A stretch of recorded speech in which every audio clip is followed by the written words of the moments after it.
नमस्कार दोस्तों, राइजिंग जी के जिस क्लासेस से मैं प्रशांत पटेल।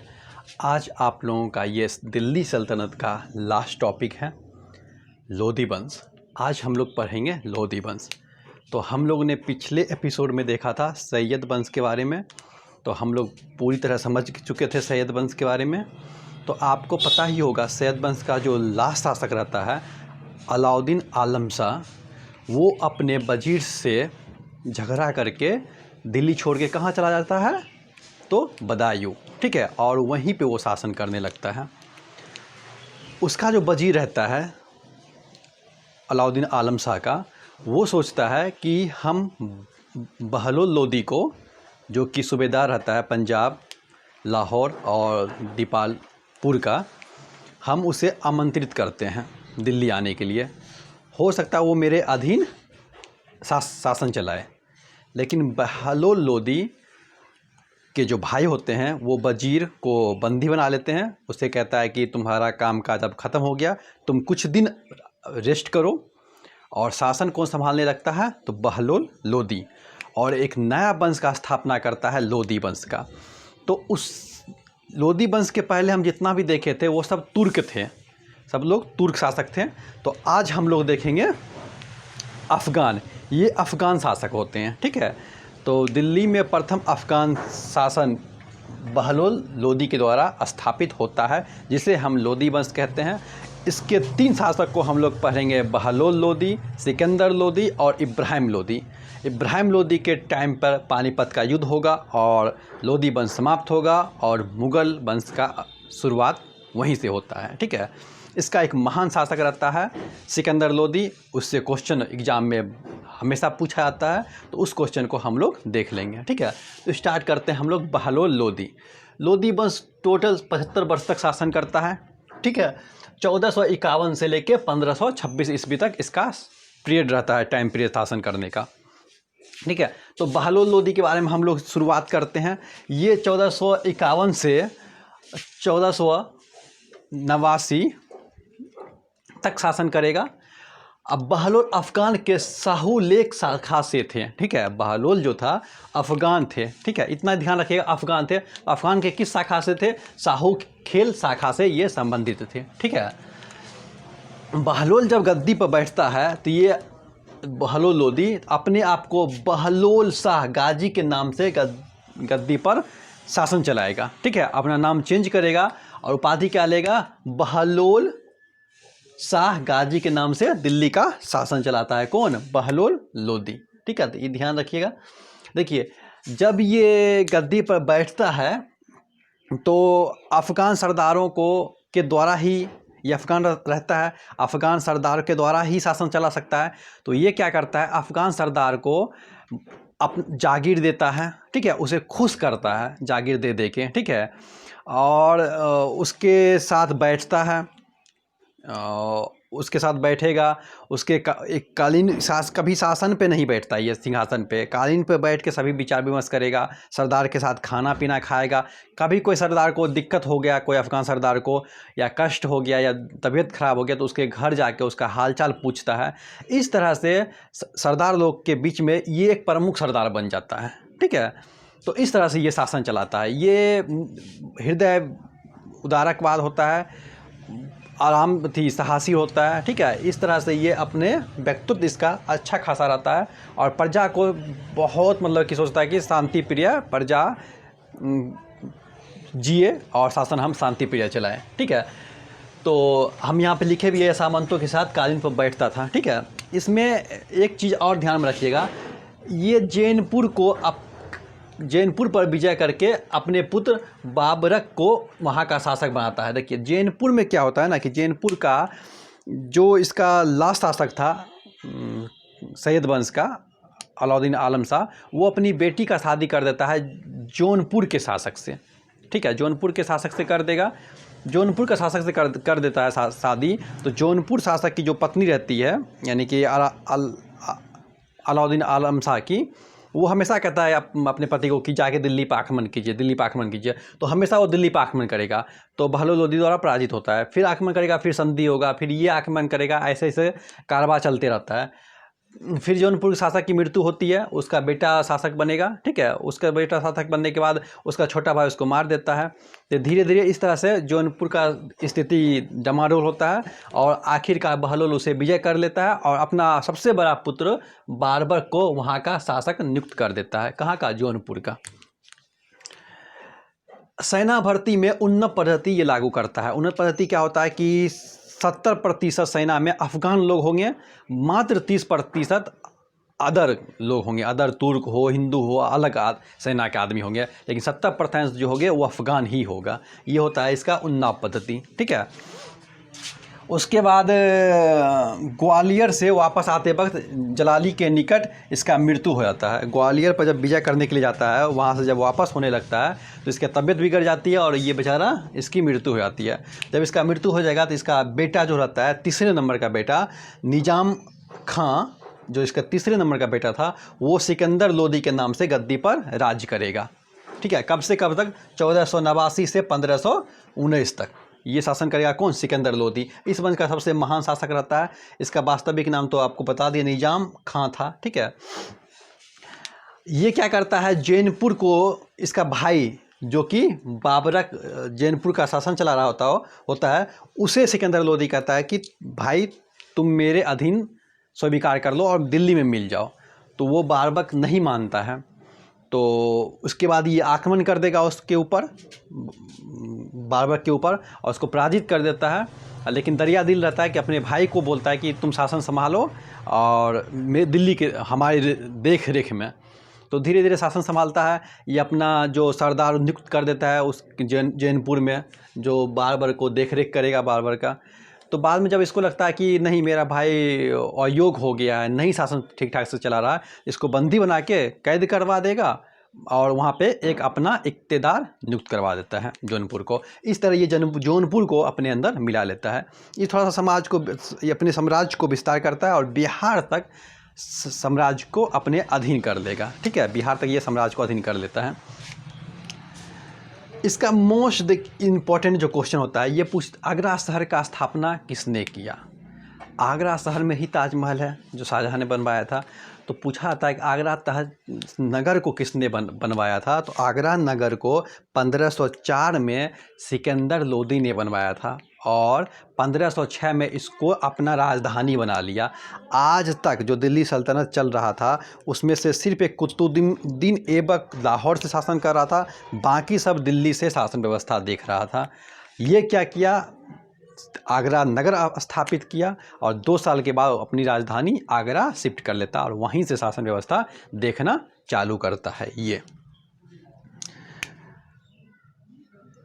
उसके बाद देखिए भूमि, इसको कृषि को के विकास के लिए ये थोड़ा सा अग्रसर रहता है, इसीलिए भूमि के नाप के लिए ये गज ए सिकंदरी एक पैमाना लागू करता है जो कि 30 इंच का होता है, लगभग नहीं 30 इंच का होता है, ठीक है। तो ये एक भूमि माप हेतु एक पैमाना लाएगा, ठीक है, जिसका नाम रहता है गज ए सिकंदरी। याद रखिए गज ए सिकंदरी क्या है? भूमि नापने का एक पैमाना था जो 30 इंच का होता था। ये किसने लाया था? सिकंदर लोदी ने लाया था। ब्राह्मणों से जजिया कर लेना शुरू किया।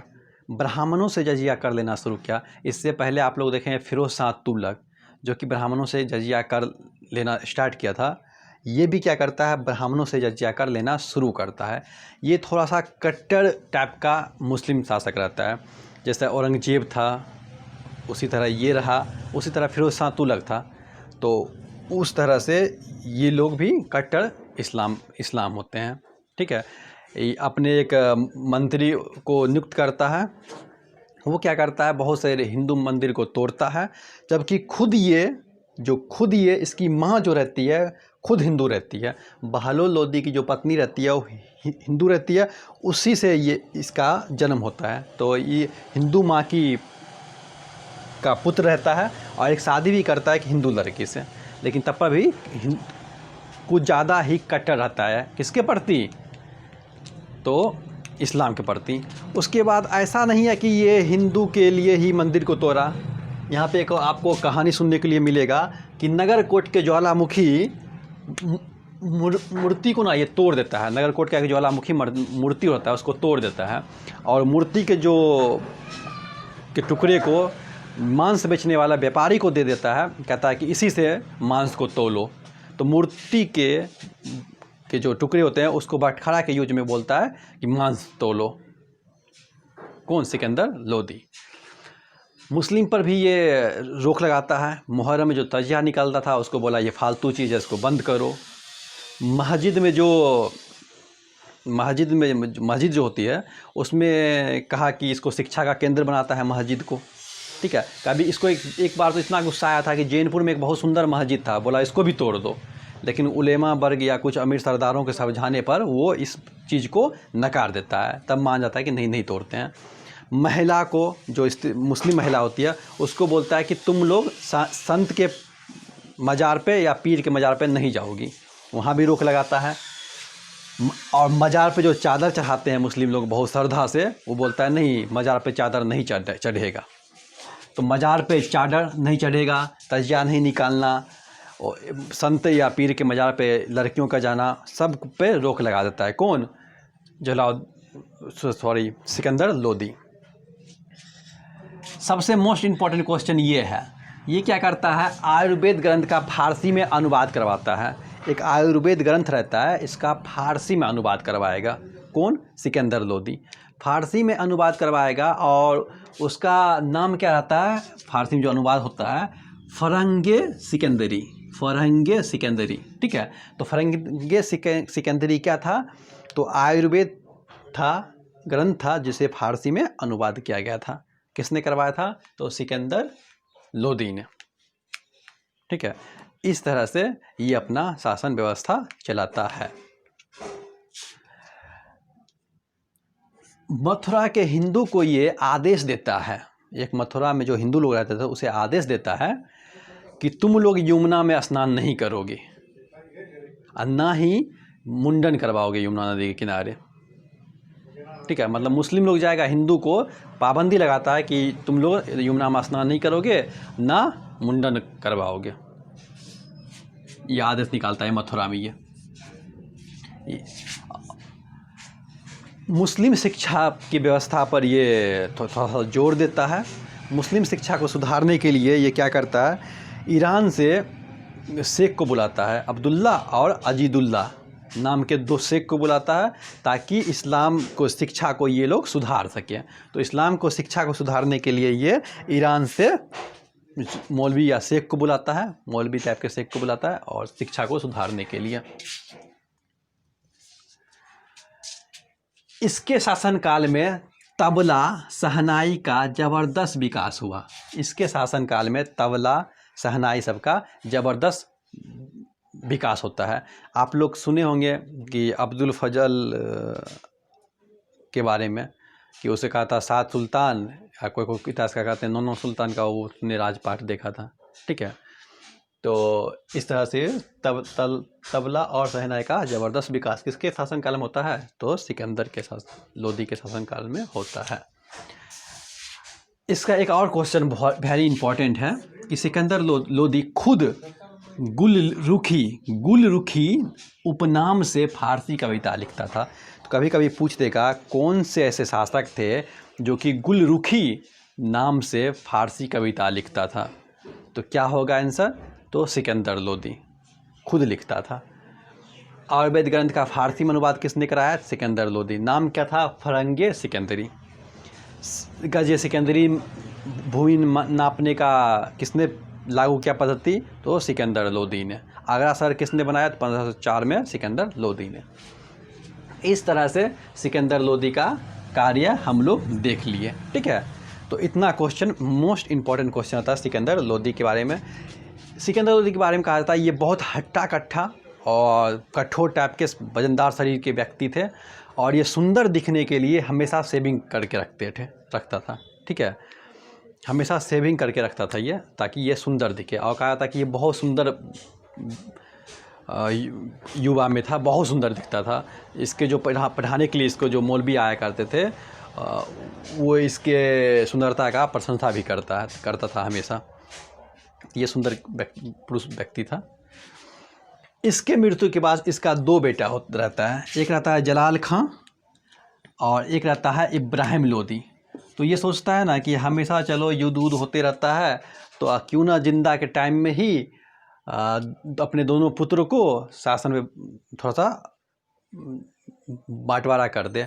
तो जो बड़ा बेटा रहता है इब्राहिम लोदी, इसको दिल्ली का शासन दे दिया जाता है, और जो छोटा बेटा रहता है जलाल खां, उसको जैनपुर का शासन दे दिया जाता है। अच्छा, इसका मृत्यु कैसे होता है? तो इसको गले में प्रॉब्लम हो जाती है और उसका इलाज भी करवा नहीं ठीक होता है, तो उसके बाद उसकी तबीयत खराब होती है और उसकी मृत्यु हो जाती है। किसकी? सिकंदर लोदी की। तो जलाल खां के बारे में तुमको नहीं पढ़ना है, काहे कि जैनपुर का था ये, ठीक है। तो इब्राहिम लोदी के बारे में पढ़ना है, जिसको दिल्ली का शासक बनाया जाता है। तो ये 1517 से 1526 ईस्वी तक दिल्ली पर राज करेगा। इसके बारे में कहा जाता है ये थोड़ा सा हट्टी टाइप का व्यक्ति था, हट था इसमें, नहीं ये करेंगे तो करेंगे, बस इस टाइप का व्यक्ति था। इसके टाइम में ये क्या होता है, मालवा को लेके जो राजस्थान का पूर्वी क्षेत्र और मध्य प्रदेश का पश्चिमी क्षेत्र, यानी मध्य प्रदेश का पश्चिमी क्षेत्र और राजस्थान का पूर्वी क्षेत्र के बीच के क्षेत्र को मालवा बोला जाता है। तो ये मालवा को लेकर हमेशा मेवाड़ के शासक राणा संघा, ठीक है, और इब्राहिम लोदी के बीच में संघर्ष होता रहता है। तो एक संघर्ष भी हुआ तो इब्राहिम लोदी पराजित हो जाता है। तो इस तरह से इन दोनों के बीच में हमेशा संघर्ष चलता ही रहता है। तो मेवाड़ के उस समय शासक कौन थे? राणा संघा। तो इस तरह से दोनों में शासन व्यवस्था युद्ध होते रहता है। इसके बाद इसके जो चाचा आते हैं आलम खां लोदी, ये भी इब्राहिम लोदी से नाराज रहता है हमेशा। और इब्राहिम लोदी के टाइम में सबसे ज़्यादा सूबेदार, जो शक्तिशाली सूबेदार बनता है, वो पंजाब का सूबेदार दौलत खां लोदी सबसे शक्तिशाली सूबेदार रहता है इब्राहिम लोदी के टाइम में। तो इस तरह से ये क्या करता है, युद्ध करेगा, कभी दौलत खां लोदी से कर लेता है, तो अपने चाचा को भी ये चाचा एक से को समझाता है, चाचा नहीं मानते तो चाचा पे दबाव देता है, चाचा गुजरात भाग जाता है। इसके चाचा कौन थे? आलम खां लोदी। तो ये सब इब्राहिम लोदी से थोड़ा सा असंतुष्ट हो गए और कहता है कि ये क्या करता है, दौलत खां लोदी जो पंजाब के गवर्नर रहते हैं, आलम खां लोदी जो इसके चाचा रहते हैं, और मेवाड़ के शासक राणा संघा, ये सब मिल के क्या करता है ना कि फरगाना के एक निर्वासित, मतलब कबीला टाइप का एक राजा था बाबर, उसको आक्रमण करने के आमंत्रित करता है कि आइए आक्रमण कीजिए दिल्ली को, इसको बर्बाद कर दीजिए इब्राहिम लोदी को। कहे कि ये भी इतना शक्तिशाली नहीं था जो कि दिल्ली पे चढ़ाई कर सके। इब्राहिम लोदी के पास अच्छा खासा सेना था। कहा जाता है पानीपत के युद्ध में इसके पास 1,30,000 की सेना था, जबकि बाबर के पास मात्र 25,000 के आसपास सेना था। तो भी ये बाबर की जीत होती है। तो इस तरह से इस सब के बुलाने पर 21 अप्रैल 1526 को पानीपत का प्रथम युद्ध होता है, ठीक है। कभी कभी बुक में देखिएगा कि 12 अप्रैल 1526 भी लिखा आता है। तो वो क्या होता है ना कि हरियाणा के निकट दोनों डेरा डाले रहता है कि युद्ध के लिए, लेकिन युद्ध चालू नहीं करता है। तो युद्ध जो होता है 21 अप्रैल 1526 को पानीपत का प्रथम युद्ध होता है, ठीक है। 3 युद्ध हुआ है पानीपत का, 1526, 1556 और 1761 में। 1556 में जो होगा वो होगा अकबर और हेमू के बीच में। तो पहला युद्ध में क्या होता है, इब्राहिम लोदी हार जाता है और बाबर की जीत होती है। तो कुछ इतिहासकार करते हैं दिल्ली सल्तनत में पहला शासक था इब्राहिम लोदी, जो कि लड़ते लड़ते एक सैनिक के रूप में मारा गया। तो कभी कभी क्वेश्चन पूछ देगा कि पहला कौन सा सैनिक था जो कि शासक था जो कि दिल्ली पानीपत के युद्ध में या कोई युद्ध में मारा गया था। तो इब्राहिम लोदी था, ठीक है। तो इस युद्ध में कैसे जीत होती है बाबर की, तो बाबर तुगलमा पद्धति का प्रयोग करता है और इसके 2 तोपची रहते हैं और पहली बार तोप का प्रयोग होता है युद्ध में। तो इस तरह से हाहाकार मच जाता है इब्राहिम लोदी के खेमे में और हाथी सब डर के पीछे भागना लगता है और अपने ही सैनिक को कुचल देता है। तो 2 तोपची रहता है इसका, उस्ताद अली और मुस्तफ़ा, ये 2 तोपची रहता है जो कि जिसके कारण बाबर की जीत होती है। इस तरह से इब्राहिम लोदी की हार होती है और उसकी मृत्यु होती है और एक नया वंश का स्थापना होगा, मुगल वंश। मुगल वंश का स्थापना करने वाला एक फरगाना का राजा रहेगा बाबर। और उसके बाद हम धीरे धीरे बाबर के बारे में पढ़ेंगे, उसके बाद हुमायूं के बारे में पढ़ेंगे, उसके बाद अकबर के बारे में पढ़ते हुए मुगल वंश को ख़त्म करेंगे। तो आप लोग को अच्छा लगता है तो आप लोग शेयर कीजिए, सब्सक्राइब कीजिए। इसके बाद हम लोग अच्छे से वीडियो बनाएंगे और कोशिश करेंगे कि ज्योग्राफी का भी वीडियो आप लोग को प्रोवाइड किया जाए। तो जय हिंद और अपना ख्याल भी रखिए।